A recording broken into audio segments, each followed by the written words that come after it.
When I found out that Dakota Johnson, who previously starred in Madam Web, 50 Shades of Grey, and more recently Materialists, and Adria Arjona, who was recently Bix in Andor, were going to be starring opposite each other in a four-way, non-monogamous, unromantic comedy called Splitsville, I was immediately like, sign me the fuck up. I am ready. I do not need to hear anything more. I am sat. I've got my popcorn. Let's fucking go.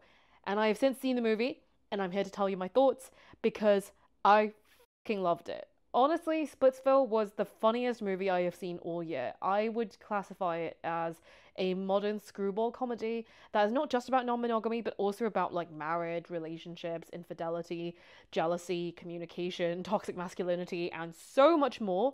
I went in with extremely low expectations because the last time I saw like a romantic drama featuring two couples where one was monogamous and the other was non-monogamous and various hijinks happened, that was the Channel 4 show The Couple Next Door, which was god awful. And if you want to find out why, you can watch my previous Patreon review.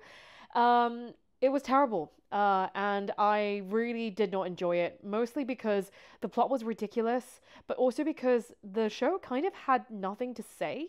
Whereas I could not say the same for Splitsville. Splitsville is not only a really funny film, but it's also got really incisive commentary about relationships, personal insecurities, and how those interact with each other, among other things. So, yeah, like, I really love this film, and I'm gonna definitely get into spoiler territory later on, but I would really encourage you to watch the movie before coming back to watch this review because I honestly think it was just a banger. It was really great.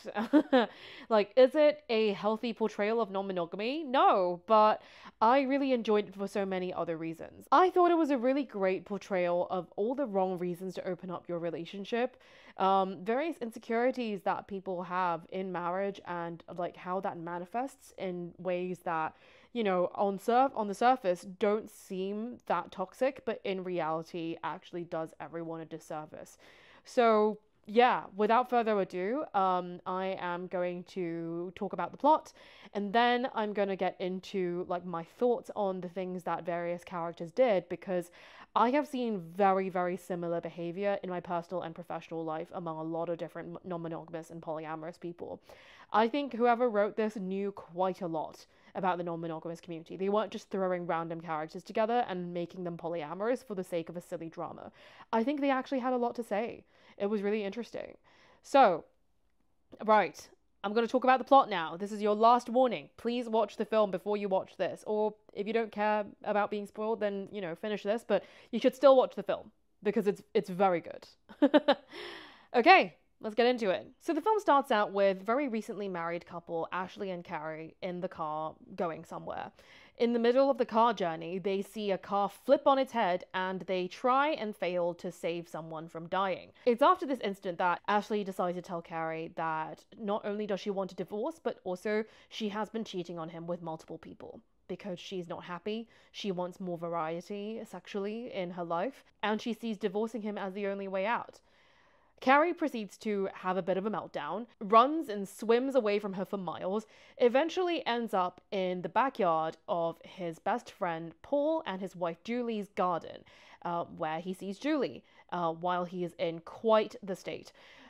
Julie and Paul calm him down, and as he's enjoying their company and also drinking in their incredibly beautiful home, Julie and Paul decide to tell him that they are non-monogamous and that an open marriage is a way that they have decided to avoid divorce and stay together for their child. Julie and Paul seem like the very classic, like, white, upper middle class, hot, hippie couple who are, kind of doing it for the love and the intimacy, and, they really come across as very, like, evolved, initially. But obviously that facade very quickly breaks down. They have a don't ask, don't tell rule where basically they don't tell each other about what they're getting up to with other people unless they ask, and it seems like they never ask. And so there is an assumption that both of them have been sleeping with other people for a very long time. Carrie and Paul are best friends, and in the middle of this interaction, Julie starts flirting with Carrie in front of Paul, and Paul is clearly bothered by this, but pretends not to be, and he's like, yeah, like, I would totally be chill, like, I don't care that, we know each other, I'm fine with you, being with my wife. And so, basically, Julie and Carrie take that cue, and they sleep together later that night. The next morning, Carrie tells Paul that he slept with his wife, and this is his best friend. And they proceed to have the most Looney Tunes style, beautifully choreographed fight scene I have possibly ever seen. Like, because it's not a professional fight, right? Like, these are just two dudes who are fighting each other, but neither of them, like, it's not like a Marvel scene where they're clearly, like, experienced in combat. These are two guys who are just swinging punches at each other. But, like, they're, like, punching each other, furniture is broken, they go up the stairs, they smash windows, there's a fish tank that's involved. At one point, they're trying to transport fish into a bowl so that they won't kill the fish while they continue their fight. And then eventually they smash their way out of, like, the second-story window into the swimming pool and continue to drown each other and fight in the backyard. It is genuinely an insane fight that goes on for way longer than it needs to, but it is really funny. And yeah, Paul is incensed. Paul is really upset that his wife has slept with his best friend, and he's like, just super mad, super mad. It's at this point that Julie comes home with her and Paul's kid, and she's immediately like, what the fuck are you guys doing? They sit down across a very broken table, and she gets them each to apologize. Paul excuses his behavior as just like, a momentary slip. And, he affirms to Carrie that he's completely fine with him and Julie continuing their relationship. Obviously, we have reason to doubt that, given his behavior. But he's like totally chill with it. He's so fine and so compulsive. So Carrie and Julie strike up a relationship, and it's at this point that she informs him that he's actually the first person that she slept with outside of her marriage, which makes Carrie feel very, very special. Carrie goes home to Ashley and informs her that they don't need to get divorced because guess what? Non-monogamy is a thing now, and guess what? He slept with someone else. He doesn't tell her that it was Julie. Ashley is a bit surprised by this at first, but then learns to be cool with it, and before long, she is inviting a train of men and also one woman into their home on rotation and, just doing anything and everything with these people. And Carrie is game. Carrie not only welcomes these people into his home, but goes above and beyond for these people. He befriends them. He's like regularly hanging out with them. He's like supporting them with job applications. They're coming over to fix their house. It is honestly like the most polyamorous, stereotypical kind of community thing, like where like everyone's helping each other out. There's lots of compersion all around. It's all good. But you can tell that he's doing it with a sort of passive-aggressive energy. He is definitely not doing this for his own reasons. I think he's definitely doing it in order to show his wife, Ashley, how much he doesn't care that she's fucking other people. Meanwhile, Ashley's just living her best life. Things with Carrie and Julie progress while things are breaking down between Julie and Paul. Eventually, at some point along the way, they're threatening the divorce and it looks like they're gonna split up.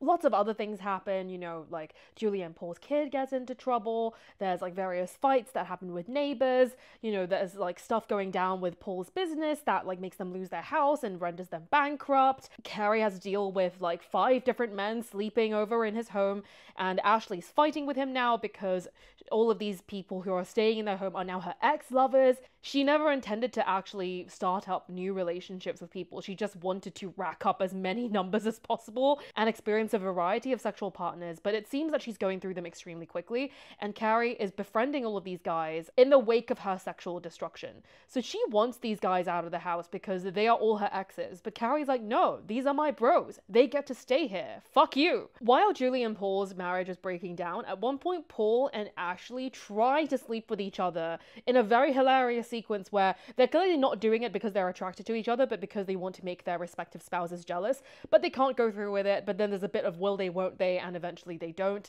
and it's a very funny scene. Various hijinks happen, and it all culminates at the end at a birthday party of Julie and Paul's child. There's a mentalist magician guy there who happens to be Ashley's partner of the day. And Paul, who's very recently properly split up with Julie, has another girlfriend called Carrie, very similar to Carrie, the man. Carrie and Julie look hilariously similar. They are even wearing the same dress to this birthday party, which Paul clearly orchestrated because he wanted to make Julie jealous. We find out that Ashley regrets ever breaking up with Carrie. She wanted to experience variety, but she realizes after going through like God knows how many people that Carrie was the one that was meant for her all along, and she wants to get back with him. Carrie, meanwhile, never actually wanted to be friends with all of these ex-lovers that she was going through, but did so to show how much he didn't care about Ashley sleeping with all of these guys. And so he went above and beyond in a sort of passive aggressive way in order to, show how much he didn't care when actually he did. She finds it extremely romantic, and they decide to get back together. Meanwhile, Julie and Paul realize that turns out, even though Paul was the one who suggested the open marriage, he never actually slept with anyone. All these business trips that he was going on that Julie assumed was him, like, just using it as an excuse to get with someone else, were actually business trips. And the reason why he opened up the marriage in the first place was because he thought that Julie was so incredibly out of his league that he thought that opening up the relationship was the only way that he could stay in her life, even if she did find someone else. She, meanwhile, never wanted to sleep with someone else. In fact, Carrie was the first person that she ended up sleeping with outside of the marriage. And so it turns out, even though they've been in an open marriage for ages, neither of them actually slept with other people until very recently. With this revelation, they fall back in love and have extremely passionate sex. And basically, all of this turns into a massive comedy of errors. It's honestly Shakespearean by the end of this plot, because there's so much cheating that, like, almost no one is cheating at all by the end of it. And then suddenly, like, the house is on fire. Anyway, it all ends up being like a happily ever after, where they all reconcile their differences, let bygones be bygones, and the original couples are back together, and they're all the best of friends. Hooray! There's still a little bit of toxicity going on, but hey, marriage is saved, and everyone appreciates the original spouse that they ended up with. So that's the plot. Messy, messy central. But you know what? I thought it was really fun because it talked about all the different reasons why people open up and all the different misunderstandings that can occur when you're not being honest. Another thing that I really enjoyed about this film was the fact that it showcased kind of some behaviors that honestly we don't talk about in the polyamorous community enough, because it contradicts like a lot of the things that people say about, polyamorous relationships being so healthy and communicative and whatever. But the reality is lots of people do it for the wrong reasons, and lots of people are being messy boots, So let's talk about every single one of these four characters and what was going on in each of their heads. I'm just gonna do a little bit of a psychological study, shall we say, and yeah, kind of analyze the behavior and where it was coming from. So firstly, we have Ashley, the person who kicked off all of this bullshit in the first place. Ashley wanted to experience more sexual variety in her life. Apparently, prior to meeting Carrie, she had only been with 3 people.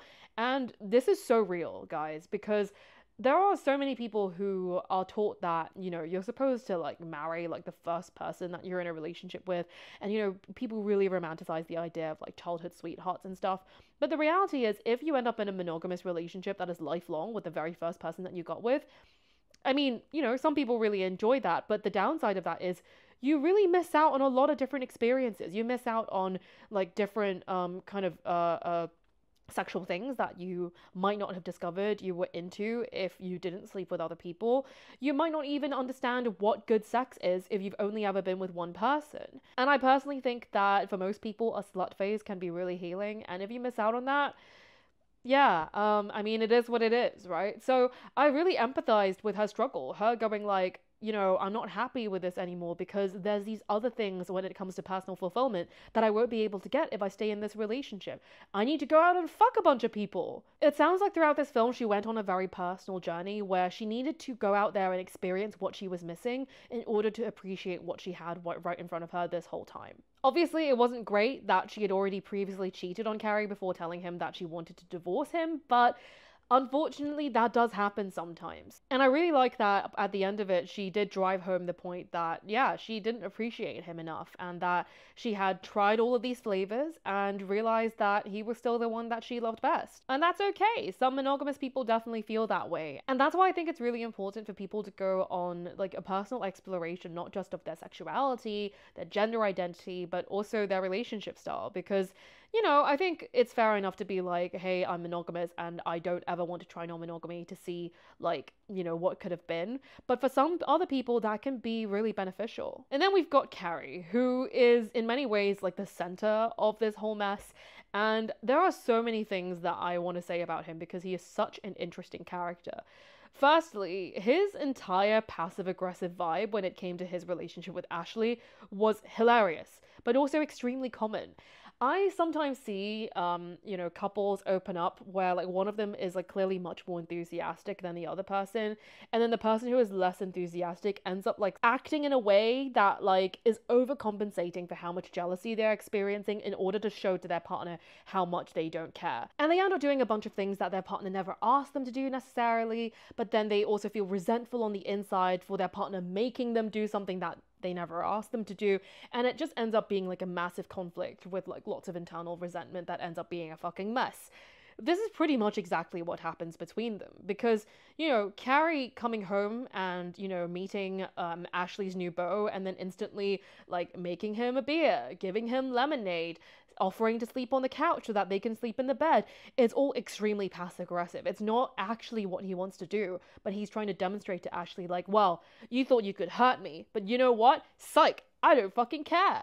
I'm gonna be the coolest metamal you've ever seen. And it really psychs her out. It works. It really makes her go, whoa, you were really upset and crying and running away from me when I told you about this. Like, how?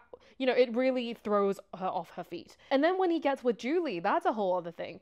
And it's what I call revenge dating. Like, when I first started my page in 2020, I wrote an article about revenge dating, which is essentially dating other people not because you actually want to connect with them, but because you want to, like, get back at your partner and make them, kind of feel hurt.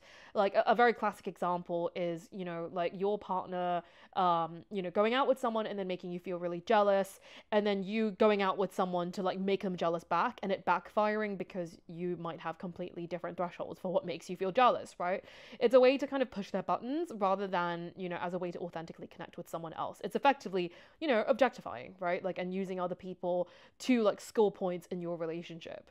And that's effectively what he does, right? Like, he's trying to score points with Julie, and he's also trying to score points by, being so accommodating and so nice and so helpful to all of these guys that his wife is fucking, and making her feel like she's the bad person for sleeping with all of these people and going through all of these lovers who are now living in her home. This passive-aggressive conversion is something that you really only see in non-monogamous dynamics, because, like, where else are you going to have this dynamic manifest, right? Like, and I really love that they showcase that. Like, the person who wrote this clearly knew something about non-monogamy. Carrie is also super awful at communicating his jealousy because, he could have set some boundaries and just been like, hey, this is not what I wanted. And, if we're going to do this open relationship, like, we can arrange it in this way. Like, maybe, like, you can go to that place, or like, we have the bed to ourselves, like, on these days of the week or whatever. But instead, they just have a whole passive-aggressive interaction where he's just like, well, we don't need to talk about it. And she's like, yeah, we don't need to talk about it. I don't care. Do you care? No, fine. Like, and it's just hilarious. It is just such a bit. And it's very clear that Julie and Paul probably had a very similar interaction all those years ago when he proposed an open relationship. I also want to speak to the fact that, like, both of these couples are non-monogamous to avoid breaking up. Obviously a terrible reason to try it, right?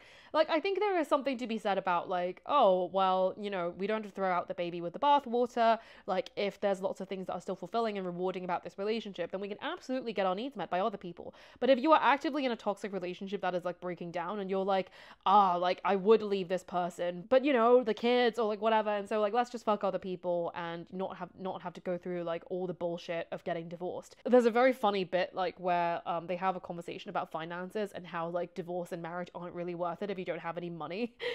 So, like, that's just, like, a bit that comes up about kind of marriage and the financial incentives that keep people together. And then we've got Julie and Paul. I'm going to start with Paul. Paul deciding to open up his marriage in order to give Julie the freedom to find another man without leaving him is kind of sad because it says so much about his own self-esteem. Like, here he is with a beautiful wife in front of him who says that she'll be loyal and monogamous to him, and he doesn't believe her. To the point where he opens up the marriage and makes her think that he's been, like, just sleeping with other girls this entire time, when he wasn't. He opened up so that he would give her the out to be unfaithful to him when she never even wanted that in the first place. There is just so much dysfunction in that one step alone, and so many assumptions about, like, oh, if someone's out of your league, then they will cheat on you. They must cheat on you, because why wouldn't they? It says a lot about someone's view of themselves if they see it that way.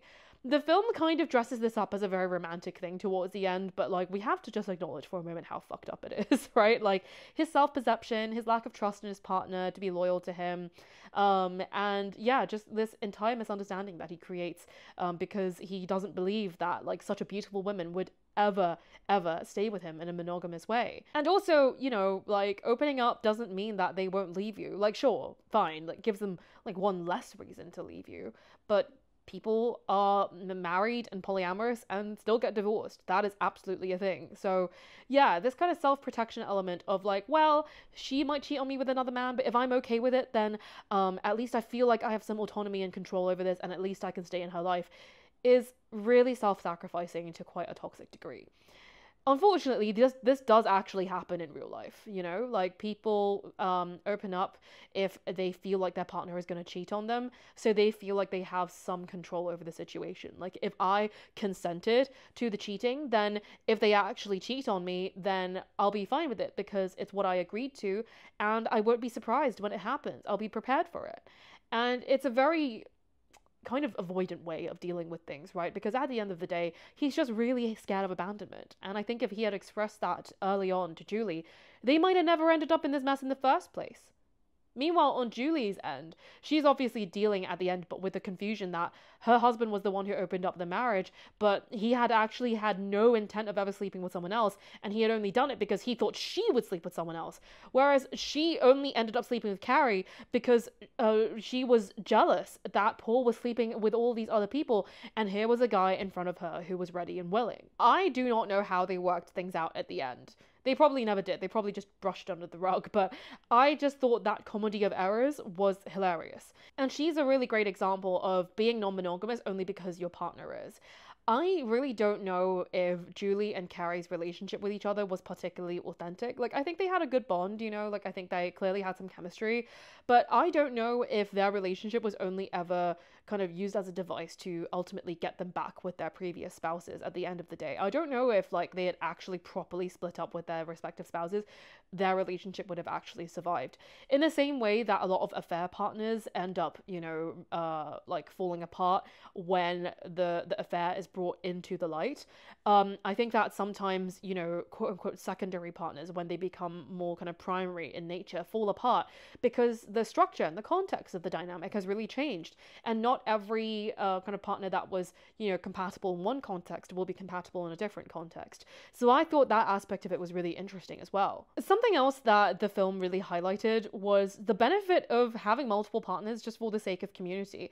Even though Carrie was befriending all of Ashley's partners and exes in a really passive-aggressive way, there was something to be said about the benefits that it was bringing to their lives. Yes, they had a ton of people in their home at all times, and that must have been really stressful, but they also had lots of people on hand to help them with all kinds of different things. Like one guy's kind of helping with like the fire alarm, and others like helping like change light bulbs, another needs some help with applying to jobs.